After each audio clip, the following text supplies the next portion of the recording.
Nice. Are we recording? Oh, Yes, I just started recording. Thank you so much, Ash. I wrote myself a little post-it note and taped it to my computer that says record lectures. But I appreciate having more reminders than just my own on a post-it note. So thanks. Okay, so like I said, today we're going to be focusing on implicit memory. And so in comparison to explicit memory, we have our non-declarative memory. And so this is also called implicit memory, or sometimes unconscious or subconscious memory. All of these names are referring to the same concept. And so as the name suggests, these kinds of memories aren't ones that we're able to declare. That is, to kind of consciously or voluntarily pull out of our memory. And our procedural memory, or that is the memory for how to do something, how to do a certain task, is a kind of implicit memory. And it's the procedural memory is what we'll be talking a lot about. And so for an example, I think the task of riding a bike is a really good example of implicit memory. So if you have learned how to ride a bike and you know how to ride a bike, this knowledge of how to ride a bike is actually really physical. It's something that if someone said, "Hey, do you know how to ride a bike? Can you, how do you do that?" And you say, "Oh yeah, sure," hop on the bike and show them. It's something that would be really, really hard to then break down into step-by-step directions of how to do it if you were just explaining it to someone. So this is why, parents aren't reading off, okay, step one, little Timmy, you're gonna put your helmet on, and step two, you're gonna, swing your leg over the bike, and step three, but rather it's something that has to be demonstrated or taught in an experiential kind of way. And the same is true when we are trying to retrieve our memory of that as well. And so when it comes to our non-declarative memory, I like to think of the phrase like "show me, don't tell me," because that's often the case, right? That where we are trying to demonstrate something, it's a lot easier for us to just, well, let me go ahead and just show you how to do this, rather than giving somebody instructions on how to do it. And so with that being said, our implicit memory, it involves knowledge that, like I was saying, is not conscious. It can't be brought to consciousness in the way that explicit memory can. But however, it still has an impact on our behavior, our feelings, our attitudes. And implicit memory also seems to be a lot more automatic in comparison to explicit memory. So in terms of how we study implicit memory, with explicit memory, we have the sort of standard go-to memory tests that you all are familiar with now because we've been talking about them over and over again. So things like free recall, where you're asking people to spontaneously remember information, or cued recall, you're giving them hints of some sort, or a recognition task. You are showing them several options and saying which one matches what you've seen before. And in comparison to this, our implicit memory is assessed in really these a lot more indirect ways. And so these are tasks that often in the lab, they have involved word puzzles of some sort. And there have been two really popular kinds that we're going to talk about. So there's one called the word stem completion, and then there's one called word fragment completion. And so with both of these types of implicit memory research designs, participants are really briefly exposed to a word, like let's say like 30 milliseconds or less, like really quickly. And the reason for that is that because it is so quick, the idea is that, well, you aren't able to consciously then recall, oh yeah, the word that you showed me was dog. And we'll see kind of how implicitly this memory plays out when people go to try to retrieve it using either word stem or word fragments. And so again, so really, really brief exposure to a word. And then in the case of if a researcher was using word stems to examine people's implicit memory, they're given like the first couple of letters of a word. So for example, here I have HEA and then some blanks. And so here you could say you're asked to complete this. Well, what word do you think this is? And here you could say health, you could say Heather in this example. And then somewhat similarly, you have word fragments. So again, you're getting some clues, some letter clues, but here, instead of giving you the first letters, there are just some random letters scattered throughout. And again, participants are being asked, can you fill in the blank? Can you figure out what word this is supposed to be? And in this case that I have on the slide, it could be battle or cattle. I'm sure there might even be other things, but those were the two that my mind came up with. So, and so again, in both of these instances, participants are asked to write down the very first thing that comes to mind. And so this is what allows experimenters to look at people's previous learning. Because again, the idea is you were flashed this information that is not accessible to your conscious recall. But then when you are shown these sort of hints, that it's assumed that these are cueing your recall, that somehow there's some sort of recognition that you have of, oh, okay. And that's prompting you to, often is the case in these studies, is to the first word that you come up with is one of the words that you've seen before earlier in the study. And so, as I was saying, this is thought to be the cause of what's called priming. This is essentially the idea of giving us cues or having us anticipate something. And so it's specifically called repetition priming. And so this is demonstrated by participants in these kinds of word stem or word fragment implicit memory tests having an increased probability of naming the words that they previously saw, even though they couldn't tell you that they had previously seen them. And so the research on repetition priming has given us findings that give us a better sense of the characteristics that are involved with this phenomenon. And so one of the first things is that in studies that have used non-words, so words that don't actually exist, there really hasn't been any sort of repetition priming that we see.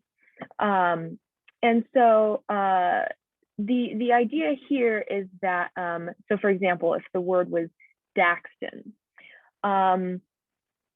the assumption is that people are going to have a harder time coming up with that word because there's no semantic memory association. Because that word doesn't actually exist, people don't have connections to it in their mind. And so because people don't have this as a word in their mind, there's not going to be an association and it's not going to help them later. And then a second finding is that priming seems to work better for words that have shared morphology, that is the same sort of word roots than for words that are maybe visually similar or auditorily similar, maybe they rhyme. So for an example, a stimulus like sees is more likely to prime us to think of seen, but is less likely to make us think of seed, which is visually similar, but again has a different word root, or sees, right? That is a similar sounding word, right? But still we have this sort of priming that goes on based on the word morphology that they have, so the shared word roots that they have. So I know this all sounds maybe a little technical and boring, and likely because it's been inside the lab. So I want to go outside of the lab and look at some of the evidence that we have in real life. So there's one real world example of implicit memory that has been reported by a man named Sergei Korsakov. And this was in the late 1880s. And his work, actually, his observations of patients and some of the different tasks that he conducted with patients actually has led us to know about this syndrome that's called Korsakoff syndrome. And so in Korsakoff syndrome, there's memory loss that is caused by a vitamin B1 deficiency. It's also called thiamine. Generally, people who have Korsakoff syndrome have had long-standing alcohol abuse in their life. And so the really increased intake of alcohol leads to a vitamin deficiency. That's not always the case, but generally, Korsakoff syndrome is closely related to alcohol abuse. Korsakoff, he, again, like I said, he saw this condition and saw that there's this sort of hallmark memory loss that was associated with it. And so he did some sort of informal testing to sort of figure out maybe some of the parameters around memory associated with Korsakoff syndrome. And so one patient, a man he was working with, he actually administered an electric shock to him. And clearly this is before we have, you know, like experimental ethics and things like that. But anyway, all to say, Korsakoff was in the wild, wild west of research. And so he administered an electric shock to this man who had this syndrome. And later asked the man, you know, can you tell me what happened yesterday? And the man, he couldn't remember why. But when he was shown the case that had the shock generator in it, he was like, I don't want to actually like interact with you. Like I'm feeling kind of scared of you. Korsakoff was like, well, why is that? And he's like, I don't know. And then when Korsakoff pushed him further of like, well, is there anything that comes to mind? The man was like, well, I think maybe you've come here to electrocute me. And in a similar instance, a woman who had Korsakoff syndrome, she shook hands with her doctor who had hidden a pin in his hand. So he pricked her with the pin when they shook hands. Again, not a great way to treat people. But the next day when he went to shake her hand again, she refused. And at first, she wasn't able to say why she didn't want to do this. But then as she was pressed a little bit more, she said, well, I don't know. I just have this feeling that sometimes bad things happen when you shake people's hands, because they could be hiding a pin in their hand and they could prick you when they go to give you a handshake. And so that's one such example of people whose declarative or explicit memory was gone, but there seemed to be this sort of separate type of memory that still stayed intact. And in another connection to real life, there's a researcher named Schachter and others who have argued that the process and the concept of implicit memory may lie at the heart of what's referred to as unconscious plagiarism or subconscious plagiarism. And an example of this is thinking that you're the first one to come up with an amazing idea. But then when you mention it to one of your friends, she says, oh, well, we talked about that last month. Like, I told you that I had that idea last month. And you're like, Oh, that's where that idea came from. It wasn't actually from me. Oops. There's also the fact that a lot of song melodies sound really similar. A really hallmark one is the song My Sweet Lord by George Harrison and He's So Fine by the Chiffons. I'm going to play these songs. There's actually a YouTube video that I have that kind of superimposes the melodies over one another so that you can see these similarities. And the thing is with this case is that the songwriter for the Chiffons, she actually sued George Harrison and claimed that there was plagiarism. And the judge actually ruled that Harrison was guilty of this subconscious plagiarism. He was required to pay a fine. And this set a precedent for really a lot harsher like copyright standards and intellectual property kinds of claims and things like that. And these lawsuits are still taking place today. I think one of the most recent ones was Katy Perry's Dark Horse. And it was, there was like a Christian songwriter who claimed that they were like really similar.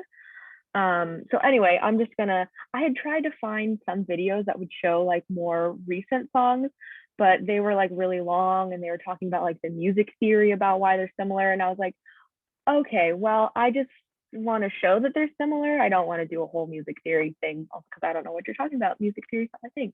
So anyway, without much further ado, let me go ahead and share this video with you real quick. If it'll go to full screen. Please go to full screen. There we go. Okay, so, and I'll also show the lyrics to the songs. The lyrics are not what's similar. It's going to be the melody. Really want to show you love.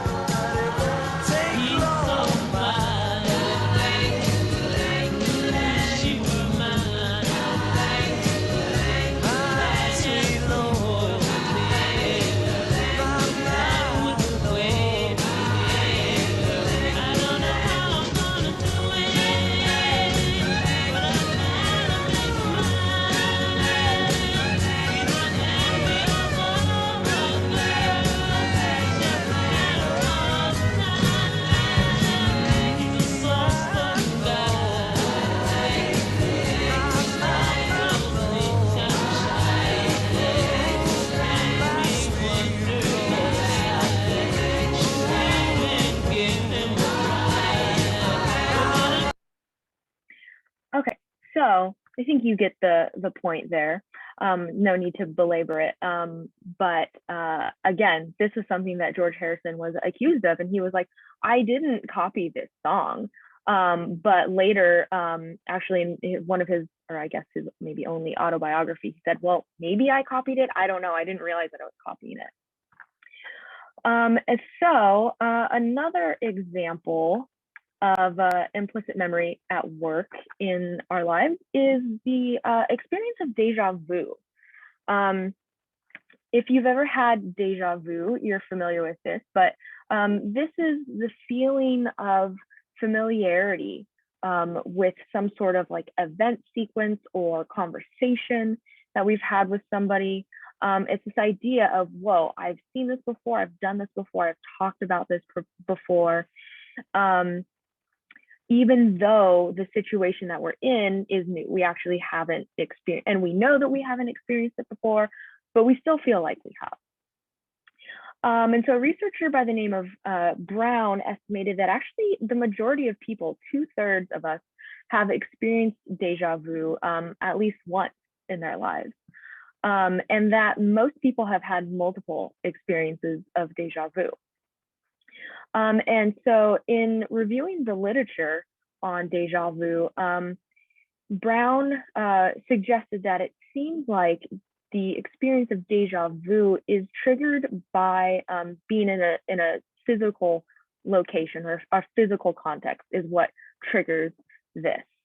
And some people have, some cognitive researchers have thought, well, maybe the context triggers a memory, but maybe accessing the memory, right, getting to the memory, that process doesn't happen all the way, or maybe you're accessing like a partial memory, right? You don't have everything, you just have some details. And so that's what brings up this feeling of, oh, I've experienced some aspect of this before, even though you maybe haven't. You've maybe experienced something similar. And as always, we can also look at case studies of people who have experienced brain damage to see how their implicit memory has been affected. So in the past, we've talked about a man who's referred to as HM, who had anterograde amnesia. That means that he was not able to create new declarative or explicit memories. So in the case of HM, he had these uncontrollable, really dangerous seizures. They were happening just hundreds a day. They were really severe. And so in an attempt to save his life, surgeons did an experimental procedure and they removed both of his temporal lobes. And so on the one hand, this did eliminate HM's seizures, but it left him with a total lack of explicit memory.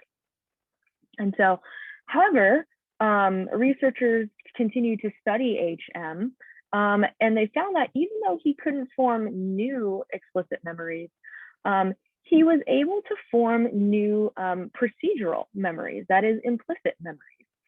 So for instance, one of the tasks that HM was given was called the Tower of Hanoi. And so this is a common test given in cognitive assessment, and it's looking at your problem-solving ability. And so it involves different sized discs and 3 different poles or spikes. And so the goal is to move the discs one at a time so that they end up being arranged on the goalpost in order of size, largest to smallest. So essentially, what you have to do is the way that they are stacked in the start position, you have to get them in the exact same order in the goal position, but you have to use as few moves as possible. And so when HM first solved this problem, he took about the same amount of time and made about the same amount of mistakes that other people usually make on this test. And then when he was presented with it again, he said that he wasn't familiar with it. He was like, oh, I've never seen this before. And even when the researcher said, well, actually, yeah, you solved this earlier, he was like, no, I didn't. I've never seen this before. But when he attempted to solve it, he actually was faster and better at solving it. So it took him less time and he made fewer errors, which can only happen if he had learned how to complete the task the first time and he had learned maybe what to and not to do in order to complete the task accurately. And so this was a similar case too when he was given other procedural tasks, such as like someone would like hold up a mirror and trace something and he would have to trace it as well, or solving puzzles, or teaching him like new motor skills, something like that. He also showed improvements with practice. And another everyday example is a man named Clive Waring. So this is a man that we briefly discussed on Wednesday as the man who had gotten a viral brain infection at the age of 47, and he totally lost his episodic memory. And not only that, he's actually still alive. I checked his Wikipedia page this morning. He's alive. He's 82. But he has both anterograde and retrograde amnesia. So he is unable to recall his past, and he is also unable to form new memories as well. So essentially for him, he's in this sort of hazy world that feels like he's between consciousness and like sleep. Like he essentially feels like he just woke up from sleeping. he has very, very few memories from his life before the infection. He knows that he has children. He adores his wife, but that's basically it. That's basically all that he knows. And so despite his massive loss of explicit memory, his implicit memory still appears to be intact. He knows how to make a cup of tea. He can, boil the water and put the leaves in and take the tea in the teacups out to the living room. He was also a really accomplished musician. I think he actually had like a PhD or some like advanced degree in music. So he was this really accomplished musician before he lost his memory, and is still able to play the piano because of his implicit or his like muscle memory for that still being intact. So there's a really cool documentary on him from the BBC. I'm just going to show you all a short clip of it, just so that you can see him. And it's really cute. He loves his wife so much. He gets really excited every time she walks in the room, because for him, his memory is so essentially messed up that he thinks, oh my gosh, I've been sleeping for like some long time. I haven't seen you. I'm so excited to see you. So we're going to watch that right now. I think I've seen this before. I'm sure. Yeah, this is one that Dr. Rogers likes to draw on. So you might have seen it in his class before. But yeah, it's very cute. Okay.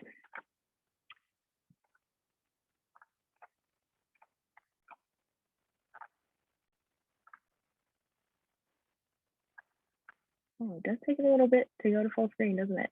Okay, there we go. Apologies for the video quality, and also I had played around with the captions earlier because he has a very British accent, so he might be a little hard to understand, but the captions were not great. But I think generally you can still get a sense of what daily life is like for him. One man is consigned to live entirely within the present, with terrible consequences. Clive Waring has the worst case of amnesia ever known. 20 years ago, he lost his memory, and now his wife, Deborah, is the only person he recognizes.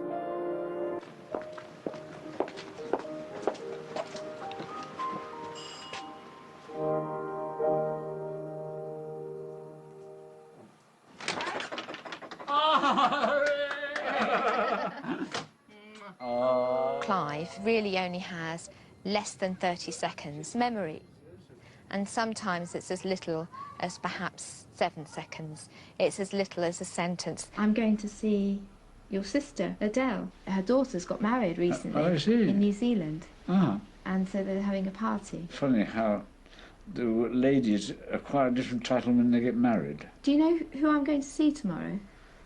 Buckingham Palace. No, really guess. I don't know. You don't know? Adele. Oh, I see. Do you know why I'm going? No. She's having a party at her house tomorrow. It's her birthday, isn't it? No. Yeah. Do you know why? No. It's to do with her daughter. I see. Do you know why her daughter's having a party? No. Guess. No, I don't. She's just got married. Oh, I see. She just got married in... Do you know what country she just got married in? No, I don't. In New Zealand. Oh, I see. Yeah.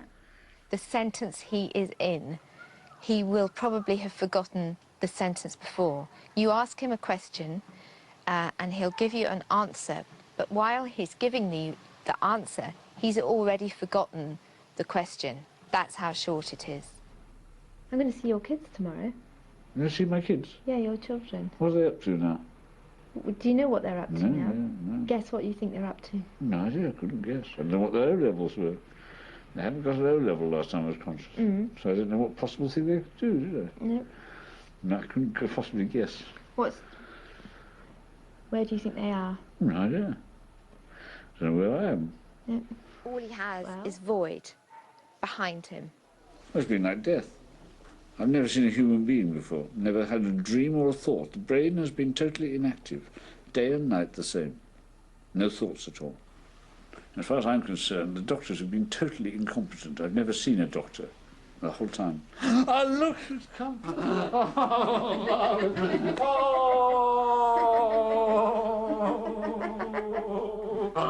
Oh, you're wonderful. That's a very musical kiss. I'm dizzy. I don't know which part of the room I'm standing in anymore. Can we dance? Nueva máscara de CoverGirl.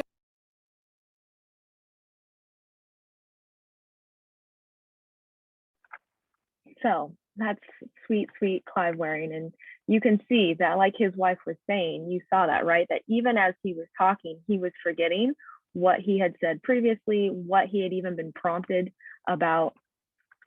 So very sad. Thankfully, very rare instance of this particular infection, but still, nonetheless, very sad.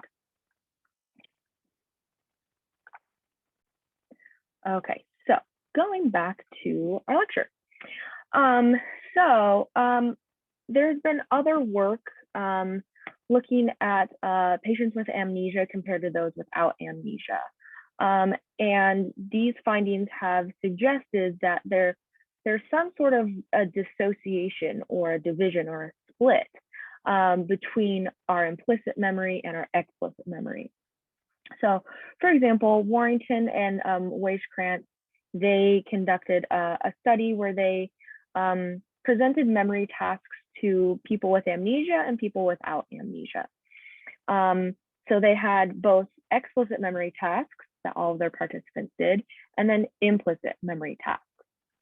And so within both of the explicit and implicit memory tasks, they were being presented with words, and then they were having to fill in the word stems and the word fragments. And so in the explicit memory task, they were prompted, think about the words that you saw before and use those words to fill in these word stems and these word fragments. Whereas with the implicit memory task, they weren't given that prompting at all. Participants were just said, please go ahead and fill in the blanks with whatever word comes to mind first. And so in this study, their findings showed that those with amnesia, they performed worse than those without amnesia on the explicit memory tasks. But interestingly enough, when it came to the implicit memory tasks, both groups of people actually performed similarly. And so, in other words, it seems that the amnesia was hurting the performance on explicit memory tasks, but wasn't interfering with implicit memory. And these results have been replicated several times and with a variety of tasks and with similar sorts of findings.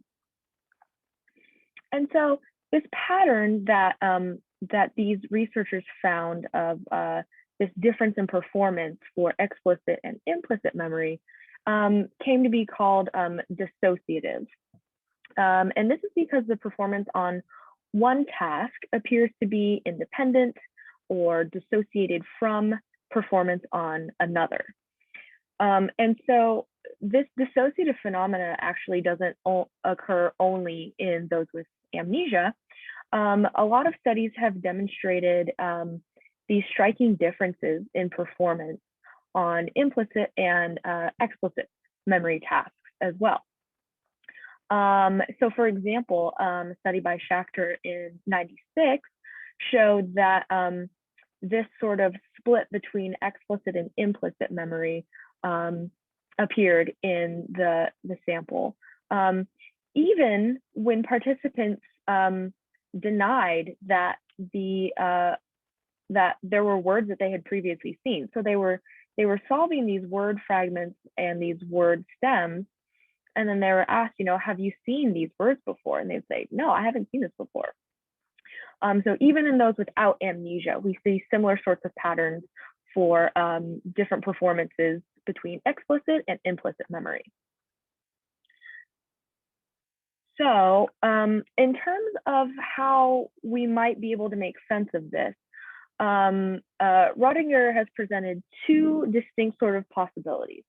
So the first one is the idea that maybe there are two different kinds of memory systems, so a declarative and a non-declarative memory system, and that the explicit memory task relies on the declarative memory system, whereas the implicit memory system needs the non-declarative system. So again, these two sort of separate systems that come online depending on the kind of things that a task requires of a participant.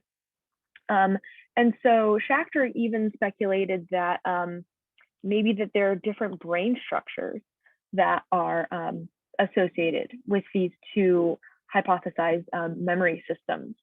And so again, the idea here is that the dissociation, the independence and performance on the two tasks was reflecting that there were two different memory systems that were operating. Another idea is that the two different kinds of memory tasks, so implicit and explicit memory tasks, require different cognitive procedures. So here the idea is that, well, there's a shared memory system. It's not like there are two different memory systems. There's one memory system, but the different kinds of memory, that is implicit memory and explicit memory, require different kind of processes for that shared memory system to conduct. And so an idea that is consistent with this theory is the fact that most implicit memory tasks require people to use their perceptual processing. So that is, people are required to interpret the sensory information that they're getting in some sort of meaningful way. In comparison, the explicit memory tasks that usually are used in the labs require what's called conceptual processing. So this means drawing on information in our memory and our knowledge of the past.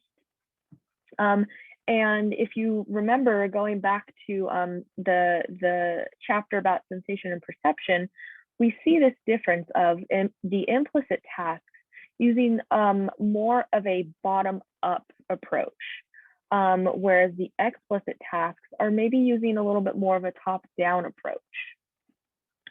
And so a lot of the debate around what is going on in our memory has to do with, are there actually numerous and distinct memory systems?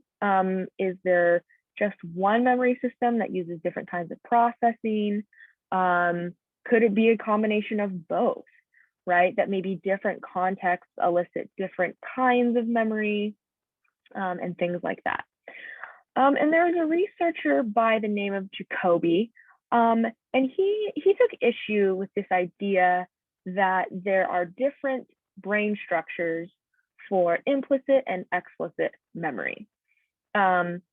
He actually proposed that he thought it was the case that people performed differently on implicit memory tasks in comparison to explicit memory tasks, because the way that these implicit tasks had been thought of and put together by previous researchers like Schachter and Warrington and Weisskranz was that the measures they were using that they said were for implicit memory, they weren't actually purely measuring implicit memory.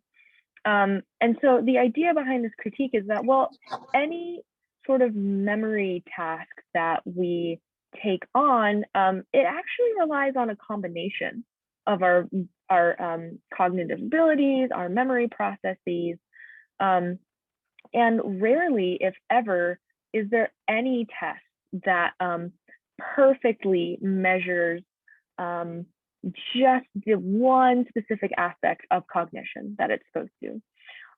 So as an example, the cognitive test that you all took, although this test was, hopefully, a valid and reliable test on the matter of cognition and what you had learned and what you remembered of cognition, it also required a lot of your other cognitive abilities too.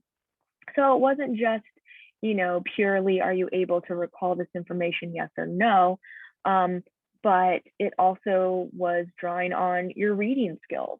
Are you able to phonetically decode words?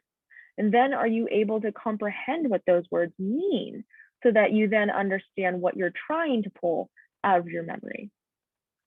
And so in response to this, Jacoby was like, I'm going to come up with my own explanation for what I think is going on here. And so he preferred to think about explicit and implicit memory tasks as actually calling on two different processes. So controlled and automatic processes. And so his argument here was that some memory tasks, like one where you're asked to recall a specific incident or a fact, that involves a lot of conscious intentionality, right? You really have to focus and you really have to be intentional about trying to remember that one specific piece of information. On other tasks, like those that involve judgments of familiarity, so these are things that are a little bit closer to recognition, these kinds of tasks involve more automatic sorts of processing. However, each task could be drawing on both controlled and automatic processing. So again, there might be a combination of these things, or they might be working independent of one another.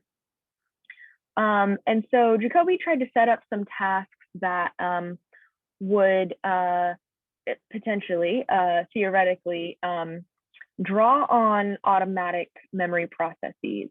And the idea was that these automatic memory processes would either help or hurt participants' performance on a memory task. And so again, just to sort of review, our controlled processes, they occur when we're focused, we're alert, we're trying to be intentional about performing a certain task, whereas our automatic processes are things that come up when we're distracted, we're inattentive, right? This is kind of what happens when we are on autopilot or we're trying to multitask.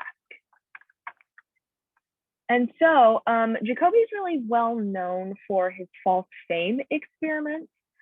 As a side note, I opted to use Kim K in this slide because she's the source of like a lot of really good reaction gifts, not because she is a personal favorite of mine. She does not rank highly on my list of favorite celebrities. But anyway, I just threw her up here as a fun example. So in these false fame experiments, what Jacoby did was he gave participants a list of names of people. So these were just like made up names, and none of them were actually famous people. And so some of the participants were able to study this list with their just full undivided attention. They weren't asked to do anything else aside from just study the list. Whereas other participants, they had to sort of multitask. They were dividing their attention between a distractor task and trying to learn this list of names. And then later, participants were then given a whole new list of names. And so with this new list, some of the names on it were of actual famous people. Some of the names were from the list that they were asked to study. And then some of the names were names that they had never seen before. And so they were given this new list, and then they were asked to judge how famous is this person. So they had to go through each name and judge how famous they were. I think maybe on like a 1 to 5 sort of rating scale, something like that. And so what Jacoby found was that those who were in the divided attention condition were a lot more likely, were significantly more likely to attribute fame incorrectly. And they attributed that fame to the names that they had previously studied. So they were saying, oh yeah, Bob Johnson, he's famous, even though Bob Johnson isn't actually a famous person. Maybe he is, but as an example, that Bob Johnson was actually one of the names on the list that they were asked to study previously. And so Jacoby and his colleagues who helped run this experiment, they interpreted this as evidence for an automatic sort of memory process. And so the reasoning was that, well, participants in the full attention condition, they knew the names from the studied list, they knew that they weren't famous, and they had better recollection of them. And therefore, they were able to consciously and intentionally judge those names. And because of that, they were able to do so accurately. Whereas the participants who were in the divided attention condition, right, they were multitasking. They obviously weren't able to learn the list of names very well, right? You remember that the idea of attention is that it is a limited cognitive resource. So because of these limitations, they had a harder time learning. And then when they were given the second list, they didn't have a clear set of memories for whether a particular name was on the studied list or not. And so instead, what they did was they used their familiarity with the name, which is an automatic process, as the basis for judging the fame. And so we see the kinds of things that happen when our attentional resources are limited, and also they are divided, and how that can impact our memory. And so Marcia Johnson and her colleagues, they've come to a similar conclusion that seems like it could be explanatory for why we can have issues with our implicit memory as well. And so briefly, the idea here is that there are these source monitoring errors. So this is the idea that these errors occur from a difficulty in remembering the original source of how we got that information. So difficulty in remembering how we originally obtained that material.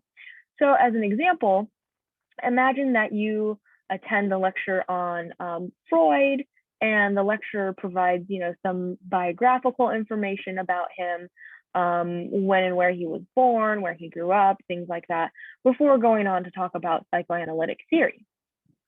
And then later that week, maybe coincidentally, or maybe, that lecture really sparked your interest in Freud, you watch some sort of documentary special about Freud, the father of psychoanalysis.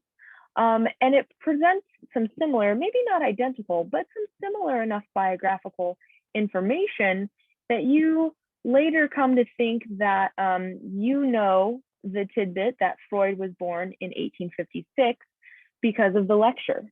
But really, you actually learned it from the TV show. And so Johnson calls our inability to be able to recall where we learned information as source monitoring failure. So we have failed to properly pay attention to identify where we got information from. So this is like, you didn't put any citations in your paper and you're like, shoot, where did I get this from? I have no idea. And so the explanation for our source monitoring failures goes something like this. So the idea is that when we have information in our long-term memory that gets activated, it is in some sort of either incomplete form or ambiguous, or maybe both. So again, we know that our long-term memories are not static. They're not this perfect copy and paste representation, but they are malleable. They can decay. They can have, holes in them. So again, when we activate those long-term memories, we might be activating ones that we don't have all of the information for. And then when we're faced with trying to determine, whether this is something that we actually remember, we have to go with the shortcut of basing it on, is it familiar or not?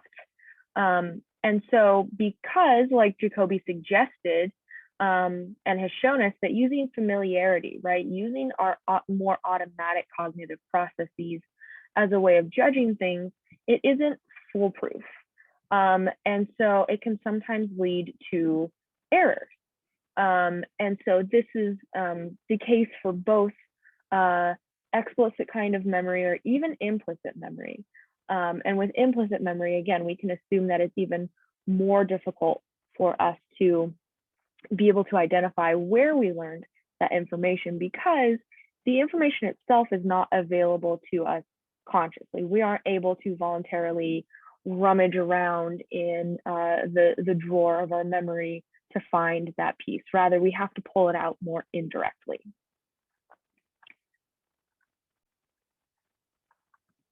So that is the rundown on implicit memory, and hopefully that kind of helps you compare and contrast it to the explicit memory that we talked about on Wednesday. We're going to finish up a couple of minutes early today. Does anybody have any questions, either on explicit memory, maybe something came up in Wednesday's lecture that you weren't sure about, and maybe any questions about today's lecture?